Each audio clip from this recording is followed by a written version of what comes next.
नेहा, एखादा कारागीर जसा आपली अवजारं जीवापाड जपतो तसाच लेखक सुद्धा आपल्या शब्दांच्या अवजारांशी किती खेळत असतो ना. अगदी खरंय अनिल. आज आपण अरुण व्ही देशपांडे सरांच्या 2 अतिशय वेगळ्या आणि सुंदर ललित लेखांबद्दल बोलणार आहोत. एक म्हणजे लेखनाची अवजारे आणि दुसरं म्हणजे आठवणींचे महाकाव्य आई. साहित्याच्या या आगळ्या वेगळ्या प्रवासात तुम्हा सर्वांचं स्वागत आहे.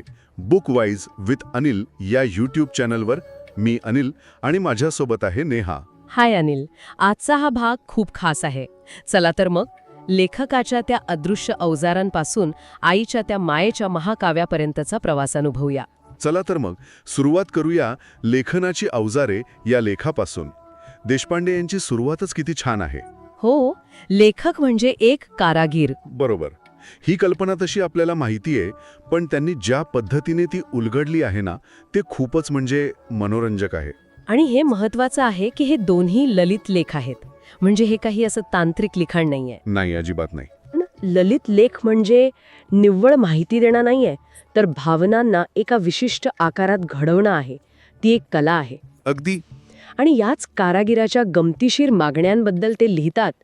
ते वाचायला तर खूपच मजा येते. ओ, स्वतःची खास खुर्ची, टेबल, खिडकीजवळची जागा आणि आजच्या काळात तर वायफाय पाहिजे, मोबाईल फुल चार्ज केलेला पाहिजे, कानात इयरफोन्स. ही यादी कधी संपतच नाही. लेखातला तो संवाद तर अप्रतिम आहे. कुठला?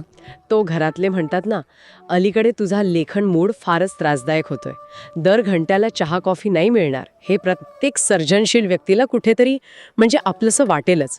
पण मला वाटतं या विनोदी वर्णनाच्या खाली एक खूप गंभीर मुद्दा दडलेला आहे. कोणता? या सर्व बाह्य गोष्टी, हे सगळं सेटिंग जमवण्याचा अट्टाहास, हे नक्की काय आहे? हे एक प्रकारचं रिच्युअल किंवा विधी आहे का, जो मनाला लेखनासाठी तयार करतो, की ही फक्त एक पळवाट आहे? वा, हा खूपच इंटरेस्टिंग मुद्दा आहे. कारण लेखक स्वतःच कबूल करतात की इतकं सगळं जमूनही कधी-कधी एक अक्षरही सुचत नाही. बरोबर. मग सगळी चिडचिड होते, निराशा येते. म्हणजे ही सगळी बाहेरची अवजारं फक्त पूरक आहेत. खरी कार्यशाळा तर आतमध्येच आहे. आणि इथेच ते लेखाच्या गाभ्याकडे येतात. अगदी. ते या सगळ्या खुर्ची, टेबल, कॉफीच्या पलीकडे जातात आणि एका मुख्य अवजाराबद्दल बोलतात, आणि ते म्हणजे मन. हो. ते म्हणतात की भावनिक, संवेदनशील, हळवं आणि कलावंत मन नसेल तर लेखन कसं होईल? अगदी रुक्ष आणि बेजान. पण इथे एक प्रश्न निर्माण होतो. ते मनाला एक अवजार म्हणतात. हो. आता अवजार म्हणजे ज्यावर आपलं नियंत्रण असतं, नाही का? जसं सुताराचं पटाशीवर असतं. पण लेखकाचं त्याच्या संवेदनशीलतेवर, त्याच्या भावनांवर खरंच इतकं नियंत्रण असतं का? की लेखक अनेकदा स्वतःच्याच मनाच्या अधीन असतो. वा, हा विचारच या चर्चेला एका वेगळ्याच पातळीवर घेऊन जातोय. म्हणजे आपण मन नावाचा अवजार वापरतोय की मन नावाचा अवजार आपल्याला वापरतोय? बरोबर. लेखक होणं म्हणजे ह्या अवजाराला काबूत ठेवण्याची कसरत आहे का? देशपांड्यांच्या लेखनातनं तरी तसंच वाटतं. ते या मनाला डोळ्यांचे कॅमेरे आणि कानांचे रेकॉर्डर यांच्याशी जोडतात. म्हणजे भोवतालच्या वास्तवाला टिपून घेणारे एक यंत्र. हो, आणि त्यावर प्रक्रिया करणारे एक अत्यंत सेन्सिटिव्ह यंत्र. बरोबर. आणि याच यंत्राला, म्हणजे त्याला धार लावण्यासाठी, त्याला गंजू न देण्यासाठी ते आणखी एका अवजाराचा उल्लेख करतात. ते म्हणजे शब्द. शब्दांना दिलेली उपमा तर किती अचूक आहे. बारीक खिळे, मोठे खिळे, स्क्रू. हो ना, जणू काही लेखक एखादा फर्निचरच तयार करतोय. हे रूपक लेखनाच्या प्रक्रियेबद्दल खूप काही सांगून जातं. म्हणजे प्रत्येक शब्दाचं एक विशिष्ट काम आहे, एक विशिष्ट जागा आहे. कोणता शब्द कुठे ठोकायचा, कोणता शब्द कुठे हळवारपणे बसवायचा, हे कळणं म्हणजेच शब्दशिल्प घडवणं. हो, हे निव्वळ भावना व्यक्त करणं नाही, तर त्याला एक संरचना देणं आहे, एक आकार देणं आहे. आणि या कारागिरीतूनच मग एक साहित्यकृती उभी राहते. आणि म्हणूनच ते शेवटी म्हणतात की ही सगळी अवजारं, विशेषतः मन, नेहमी तेल पाणी करून तयार ठेवावी लागतात. म्हणजे सतत निरीक्षण, वाचन, मनन आणि सराव ही एक अखंड चालणारी प्रक्रिया आहे. खरंच. म्हणजे पहिल्या लेखात देशपांडे यांनी लेखकाच्या निर्मिती प्रक्रियेचं, त्याच्या आतल्या आणि बाहेरच्या जगाचं एक सुबक चित्र उभं केलं आहे. अगदी. त्यांनी लेखनाच्या सगळ्या अवजारांची पेटीच आपल्यासमोर उघडी ठेवली आहे. पण आता दुसऱ्या लेखात ते आपल्याला एका अशा विषयाकडे घेऊन जातात जिथे ही सगळी जमवलेली अवजारं, ही शब्द, हे स्क्रू आणि खिळे, सगळं काही अपुरं पडतं असं वाटायला लागतं. हो, खूप छान जोडणी आहे ही. म्हणजे एका बाजूला कलेच्या निर्मितीची प्रक्रिया, तिची साधनं आणि तिची शिस्त, आणि दुसऱ्या बाजूला एक असा विषय जो या सगळ्याच्या पलीकडचा, शब्दांत न मावणारा वाटतो. बरोबर. देशपांडे त्या कारागिराच्या भूमिकेतून बाहेर पडून एका मुलाच्या भूमिकेत शिरतात आणि आई नावाच्या महाकाव्याबद्दल बोलू लागतात.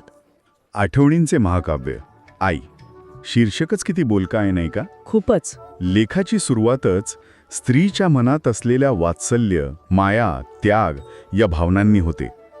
ते म्हणतात, स्त्रीच्या रोमारोमात एक आई असते, पण एक स्त्री जेव्हा खऱ्या अर्थाने आई होते तेव्हा ती स्वतःच्या अस्तित्वाला तिलांजली देते. ही ओळख खूप वजनदार आहे. पण इथे आपण थोडं थांबूया का? ही तिलांजली देण्याची कल्पना, हा त्यागाचा गौरव, हे खूप उदात्त आहे, यात काहीच शंका नाही.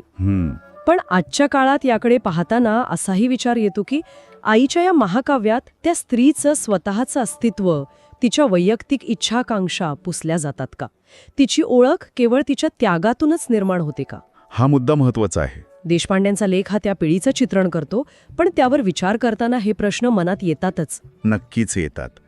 आणि कदाचित म्हणूनच लेखक पुढे जाऊन आपल्या स्वतःच्या आई आणि आजीच्या आठवणी सांगतात. ते या संकल्पनेला एक वैयक्तिक स्पर्श देतात, ज्यामुळे ती केवळ एक आदर्शवादी कल्पना राहत नाही, तर एक जिवंत अनुभव बनते. ते त्यांच्या आजीबद्दल सांगतात, ज्यांनी निजामी राजवटीत अत्यंत प्रतिकूल परिस्थितीत मुलांना वाढवलं. हे वर्णन म्हणजे त्या अख्ख्या पिढीच्या चिवटपणाचं आणि संघर्षाचं प्रतीक आहे. हो. आणि मग ते आपल्या आईच्या प्रवासाबद्दल लिहितात. माहेरचं नाव द्वारका आणि सासरचं रुक्मिणी. शिक्षण फक्त 3री पर्यंत झालेलं. हो, पण कला, संगीत, साहित्याची आवड, ही धडपड त्या काळातल्या स्त्रीसाठी किती महत्वाची असेल, नाही का? अगदी. पती बँकेत मॅनेजर झाल्यावर त्या सहजपणे मॅनेजरीन बाई झाल्या. हे वाक्य साधं वाटलं तरी त्यात एका स्त्रीने स्वतःला बदलत्या परिस्थितीनुसार कसं घडवलं याचा मोठा आलेख आहे. बरोबर. पाण्यासारख्या होत्या, कोणत्याही परिस्थितीत सहज मिसळून जायच्या. हे त्यांचं वर्णन त्या पिढीच्या अडॅप्टेबिलिटीचं उत्तम उदाहरण आहे. आणि या वर्णनाला कवितेची जोड मिळाल्यावर ते अधिकच प्रभावी होतं. लेखातली ती कविता 2 रूप जरी एकच रूप यांचं, आई आणि बाई, बाई असते आई. हो, ही कविता बाई आणि आई यांच्यातील अद्वैत खूप सुंदरपणे मांडते. घरातली लहानगी ताई मोठी होऊन बाई होते, मग लेकरांची आई होते. घराची अब्रूही तीच आणि दुःख लपवणारीही तीच. त्या भूमिकेचे किती वेगवेगळे पदर आहेत. बरोबर. ही कविता आपल्याला थेट 60-70च्या दशकात घेऊन जाते. हे समजून घेणं महत्त्वाचं आहे की हा काळ मर्यादित कुटुंब पद्धतीचा किंवा स्त्री शिक्षणाच्या प्रसाराचा नव्हता. नाही, अजिबात नव्हता. लेखकांनी म्हटल्याप्रमाणे चूल, भाकरी आणि पाळण्याची दोरी हेच बहुसंख्य स्त्रियांच्या आयुष्याचं वास्तव होतं.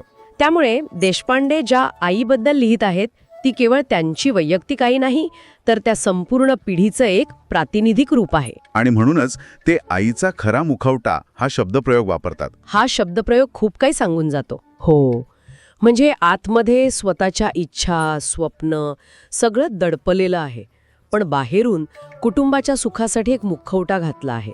स्वतः उपाशी राहून मुलांना घास भरवणं, गरिबीत स्वाभिमान जपणं, अपमान सहन करूनही गोड हसणं, हे सगळं त्या मुखवट्याचेच भाग होते.